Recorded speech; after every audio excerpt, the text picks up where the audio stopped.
Kayo ho ay certified public accountant to, Miss Celine? Celine? Opo. Okay. So, familiar ho kayo sa tax code? National Internal Revenue Code? Hindi po ako nag-practice ng sa bandang tax. Pero, pinag-aralan ho natin yan sa college, sa accountancy ho. Diba? Kasama po. Your Honor, we object to this line of questioning already. First, she asks this witness earlier if this witness is familiar with criminal laws. Objection from prosecution sustained by the presiding officer. Now she's asking this witness, are you familiar with Tax code, because the she's a tax CPA, code, Your Honor. We will make the same objection, Your Honor, beyond the scope of direct. We'll note the objection. We'll see where she takes this, counsel. We'll give her some leeway. She's on cross. Yes, thank you. Thank you, Your Honor. So, yung tax code doon, nasa curriculum mo natin yan nung college po, di ba po? Nung nagtitake up tayo ng accountancy. Yes po, taxation and Okay, salamat po. Now, familiar ho kayo sa section 34 ho ng tax code? Sige. Hindi ko na po Hindi nyo na gaanong maalala, maalala. no? Ipa-flash ho natin yun sa screen, please. Section 34. Can counsel just proceed to the question, Your Honor? That's it. That's it, Your Honor. That's section 34. Ipa-flash ho natin, no? Section 34B says, substantiation requirement.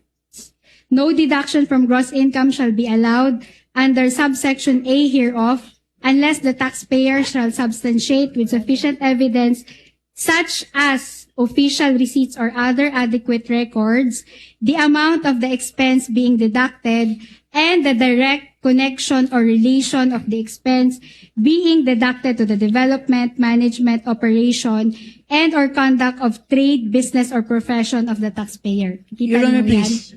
Before Counsel? we will object already to this line of questioning.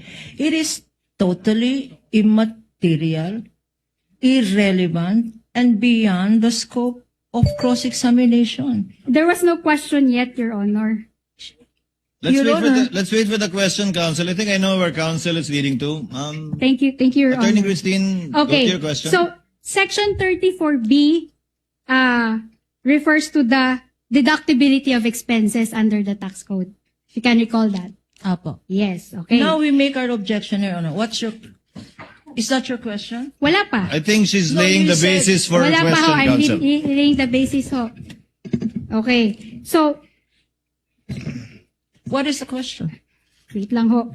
In fact, section 34B, yung binasa natin. Patience is a virtue, counsel. Yeah. Let's give her In some. fact, section Let her lay the 34B. predicate. B of the NIRC considers other adequate records to support the deductibility of expenses, di ba? ho?